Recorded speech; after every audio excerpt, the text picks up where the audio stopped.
এটা আমাদের কানারাজা বাগানের ইয়াংস্টার ক্লাব, অত্যন্ত জনপ্রিয় এই রথ এবং এই পুরো রথের যাত্রার সময় আপনারা দেখলেন অসংখ্য মানুষের ভিড়। এটা কোথায়? তাহলে শ্যামবাজার কাছাকাছি আমাদের এই রাস্তাটা, ফলে খুবই এই সুন্দরভাবে সকলে রথ টানতে চায়।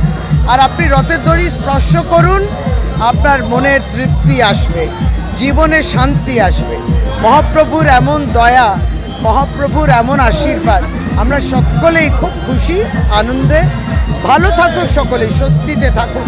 সারা বাংলা চাক্ষুষ, কেউ টিভি পর্দায় আর কেউ একবারে সশরীরে উপস্থিত ছিলেন দীঘা জগন্নাথ ধামে, যখন এই বছরের প্রথম রথযাত্রা দীঘা জগন্নাথ ধাম থেকে সূচনা করলেন মমতা বন্দ্যোপাধ্যায়।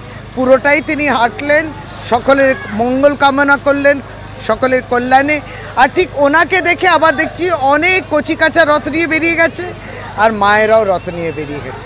ভালো থাকুক পশ্চিমবঙ্গ। তো অনেক দিন ধরে হয়, অনেক বছর ধরে হয়ে আসছে। আর আমাদের নেত্রী মমতা বন্দ্যোপাধ্যায় সারা বাংলার হয়ে ওখানে রথ টানছে। ভগবানকে এখানে আছেন, এটা লোকের ভুল যে কালীঘাটে কালী থাকলে। এটা তো আমাদের অত্যন্ত আনন্দের বিষয়। ইয়াংস্টার ক্লাবের প্রত্যেক বছরে নেই, এই বছরে উনি 11 বছর আমাদের সাথে রয়েছেন, সবসময় আমাদের পাশে থাকেন। তো এটা নতুন করে আমাদের আনন্দের কিছু নেই, আমরা সবসময় ওনাকে নিয়ে হ্যাপি থাকি। আর আমাদের সত্যি প্রিয়, আমাদের বিধায়কও প্রিয়, আমাদের নয়নের মণি উনি। আমাদের 8 দিনব্যাপী একটা ভোগের আয়োজন আছে। আমাদের জগন্নাথ মন্দির এখান থেকে গেল সেন্ট্রাল এভিনিউ থেকে হয়ে অরবিন্দু সরণি, বিধান সরণি হয়ে শ্যামবাজার স্ট্রিট হয়ে আমাদের মাসির বাড়িতে গেল।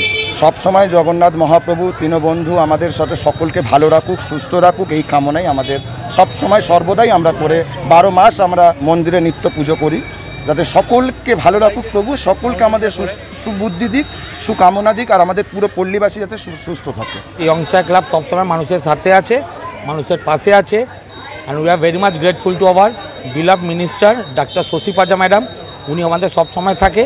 আর আমাদের and we are also grateful to Shyampukur police station, আমরা শামপুকুর পুলিশ স্টেশনকে ধন্যবাদ জানাতে চাই।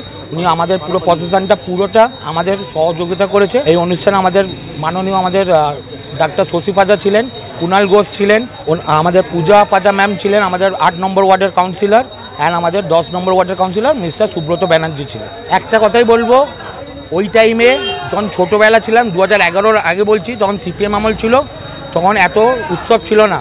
মমতা ব্যানার্জি সরকার আসার পরে, তৃণমূল সরকার আসার পরে মানুষের উৎসব বেড়েছে। মানুষ আজকে দীঘায় মমতা ব্যানার্জি জগন্নাথের আজকে সূচনা করলো। বেঙ্গলে সব থেকে সবাই আনন্দতে